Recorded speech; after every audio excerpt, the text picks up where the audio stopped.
I love it. It's good to see you guys. The local Tucson media. Best show in town. How was the time off? As far as games? What do you mean? From games? Yeah. It's been fine. It's been good. It's been good to catch our breath a little bit and practice and, yeah, just try to continue to get better. I mean, that's been the mantra, and, we're obviously early in the journey. So, it's nice to get a little break once in a while, and, you try to cram a few games into November, and you get to December, and early Decembers are hard in college basketball. It just seems like you line up a bunch of tough games, and you got finals, and then you got have you lost a couple games? Have you won all your games? All the human nature stuff starts to set in. So it's always a lot to unravel. Did it compare at all last year? You had that long layoff after Maui, and I knew you weren't real wild about the response at Utah, but is it different this time maybe? I don't know. We'll find out Saturday. I'll let you know at the first media timeout. You come over, we can talk about it. As a result, I'm just coaching like you always are. Trying to find ways to get better, and trying to find ways to challenge guys, trying to find ways to build confidence. Trying to continue to figure out this team. It's all the normal day-to-day coaching stuff. First 6 games, is there anything that stood out from them that you were surprised by, positively or negatively? I mean, no real surprises. I mean, I think we're getting a handle on this team, and we knew we were going to be tested, and I think that the guys have responded in a way that is encouraging. That's what you want to put your team in, situations where things aren't easy and things aren't always going to go in your way. I mean, that's just how the game of basketball has kind of always been and probably always will be. So yes, but each team has to kind of go through the journey and the growing pains on their own. So, it was all good stuff. What stood out to you about the way your team finished that game against Michigan State, holding them? Well, just a little bit of the poise we had. I mean, when you win a game and you feel like you played pretty well, but then when you go back and watch it, you're like, yeah, we did play well. We had a nice lead, and then, as happens in high-level games, they made a run back at us. And the next thing you know, you're down 3 at kind of a critical juncture of the game, but never really felt like it, and never really felt like we weren't still in control of our own destiny. And the guys made a couple plays, and I thought they were nails down the stretch. So, that's exciting. Now would I rather? I need to go back and figure out, hey, what do we got to do to not let that run happen? But I mean, if you guys can help me figure that one out, man, we might really have something, because that's hard to do. Take into your comment, we've got dogs and we've got winners. How would you define that? I mean, I don't know. I don't know if it's something you can define. I think it's more of a feel, and it's a competitiveness. It's a cohesiveness. That kind of comes with that, and I mean, I feel really good about these guys as competitors, and I don't think there's any fear. I don't think there's any scared of the moment. I think it's a team that's willing to put it on the line, and if we win, I think we feel great, and if we lose, I think we'll be all right. So I'm excited about it. I mean, I really haven't put much more thought into it than kind of saying it on a whim, but I know it holds true. One play in particular from that Michigan State game, KJ Lewis turned the ball over and then he blocked the shot at the other end. What did you see from him on that particular play? Well, I mean, KJ's he's and this is only said in a complimentary way. He's an effort-based player. I mean, he plays so hard. That's kind of his skill. And yeah, I mean, it doesn't surprise me at all. I mean, he maybe made a little bit of a cross-court pass. Got intercepted. He didn't put his head down. He went down and kind of made a great effort play. And when guys make great effort plays, you can really build on those throughout a game. And so it was cool. I'm glad he made it. And we never really I never really talked to him about it. And I'm just that's just the kind of competitor he is. Things you talked about when Caleb Love joined the program was buying in defensively and you kind of challenging him on that side of the ball. How do you think he's done that, and how does he fit into the system? Well, I think he's shown a lot of growth, and I mean, I definitely think he's given effort. I think he understands the schemes. I definitely know there's areas he'll continue to get better, and we're going to work on those. So Caleb's been a great addition to our program, and I'm really lucky and thankful to be coaching him. Game week preps for two NCAA tournament caliber teams may not be the physical grind of playing a bunch of games in 1 week or kind of the frequency that you guys have had so far, but how beneficial is it for your guys to have the mental grind of the next couple of weeks with these full week preps? Well, you hope it's beneficial, and at the end of the day, I mean, I just don't think you can overthink it. I mean, we play Saturday afternoon. The ball's going to get tipped. You got to be ready to go for 40 minutes. I don't care if you haven't played in 9 days. You played the night before, and so that's got to be the approach. I mean, overall, it's kind of nice to get a break, a little bit, from maybe the game pressure and kind of clean some things up. And I just know this: like our December schedule is awesome. I mean, I think the next 5 games we have to close out non-conference, and everyone looks to be an NCAA tournament quality team, and I think that's the challenge this group needs. And no bold predictions. I mean, there's a chance, probably a good chance we don't get through it unscathed. But I think that it's all going to be good things for us, and I'm excited just to kind of take it week by week. How did you break down this last week? It is unusual, 9 days. Did you take a couple off and work on individual stuff, go back and look at that Michigan State game? Or what? I mean, we work on individual stuff every day, and so we didn't really approach it any different. I mean, we just, I maybe kind of figured out where I thought we were at, and maybe some things I think we can get better at, or maybe some things I think that we're doing well that I can reinforce, and we practiced them. And then we did take a couple days off, in the middle here and there, and we took yesterday off, and I'm excited to prep for Colgate on Thursday and Friday. Did you wind up having a late Thanksgiving dinner? Yeah, we had a dinner at my house, and it was awesome. Like Saturday or something. Yep. Where do you think Kylan would be right now if he hadn't had that year in your system? I mean, it's tough to say. But I do think it's definitely provided a foundation for him that's allowed him maybe to build a little bit faster. He just is, Kylan has a maturity about him on the court already, a little bit.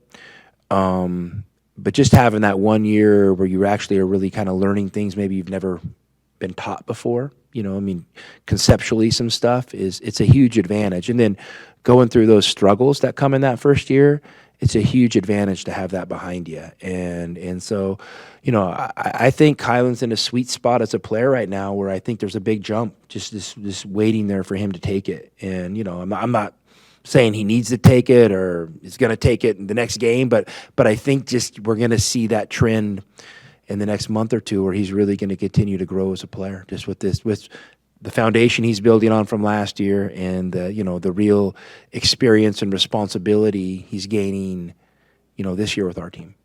That maturity, like in shot selection, is that why his efficiency is so high, or do you see other things behind that? I mean, it's hard to say. I would just say that Kylan has a confidence about him on the court, but he just, like a lot of young players, he just needed more experience and continues to need more experience.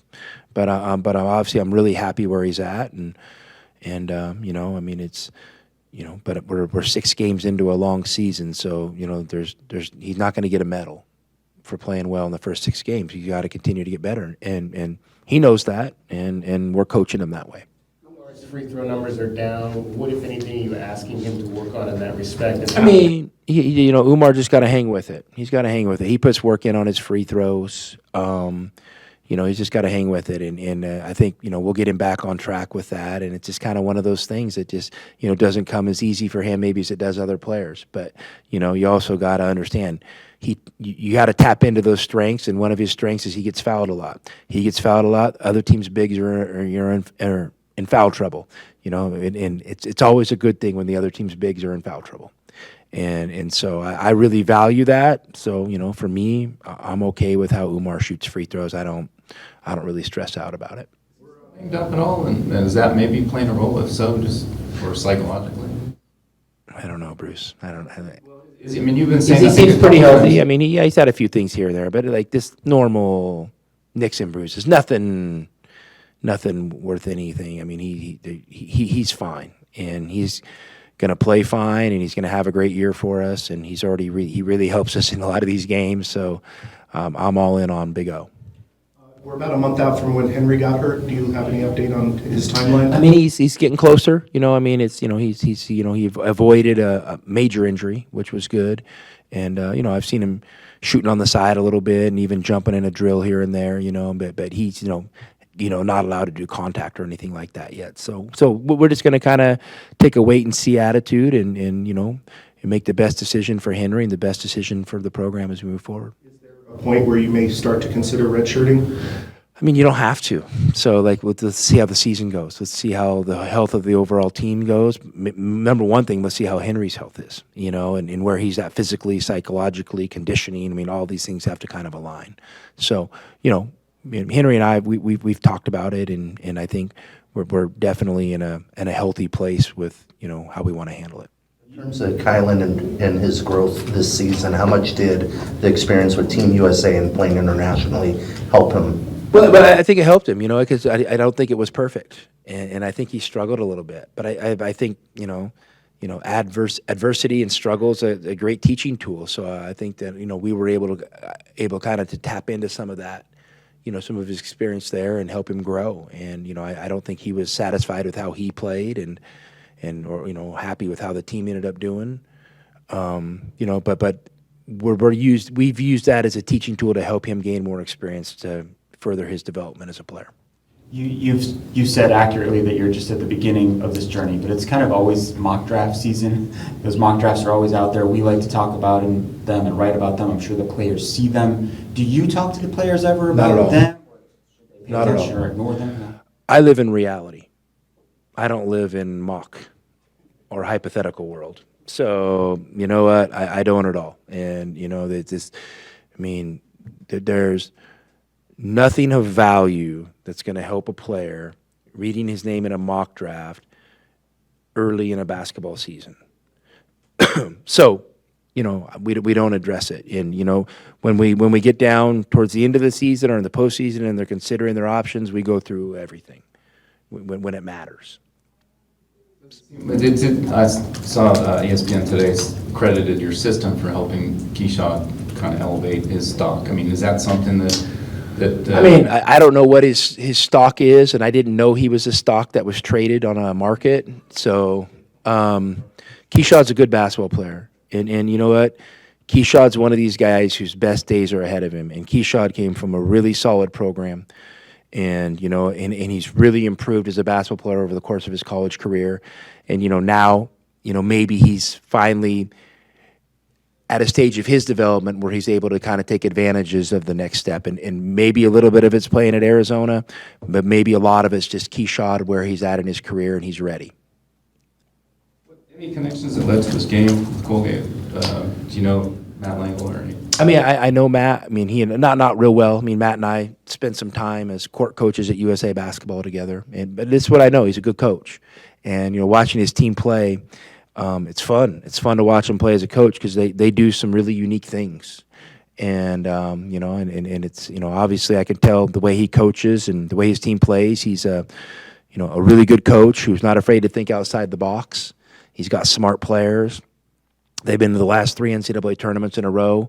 They were, I think, unanimous picks to win their league this year. So, I look at TJ, who helps me with the scheduling sometime, a little bit like, TJ, what the heck are you doing? This is these guys are really, really good.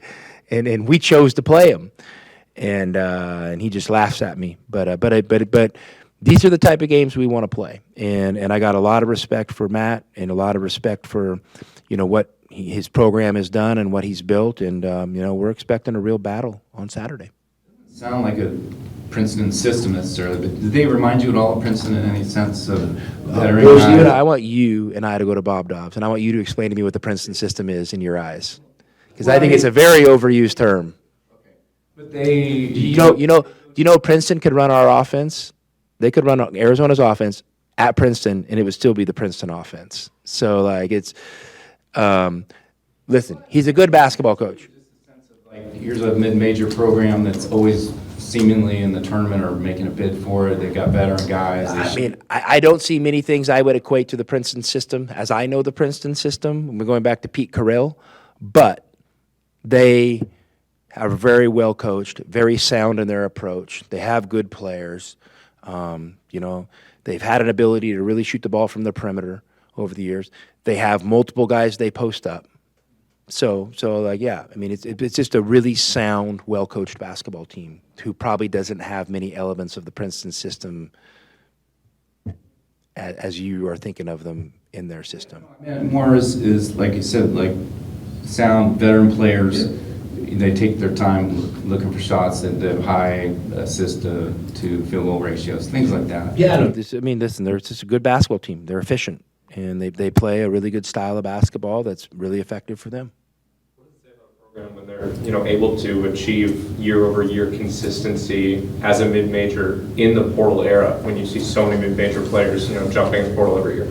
Yeah, I mean, listen, Matt, probably could give you a better answer of why than I could, so I don't want to overstep. But it just shows me that they have a great culture, and that guys are, for one, probably valuing their education experience, which should be important in college. And two, they probably have a healthy basketball culture where guys like really value being part of a team and love their teammates. So, I think the consistency, they've been able to perform, makes them, one of the probably, more impressive, mid-major type programs in the country.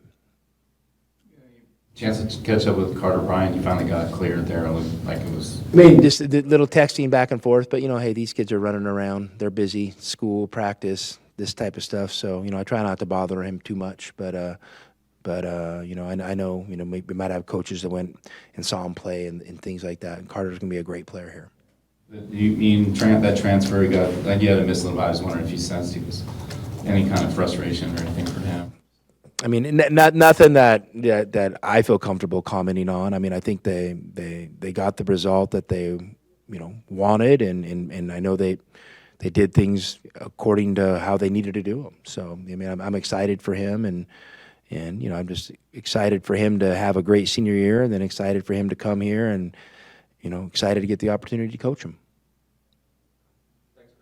All right, guys, have a good one.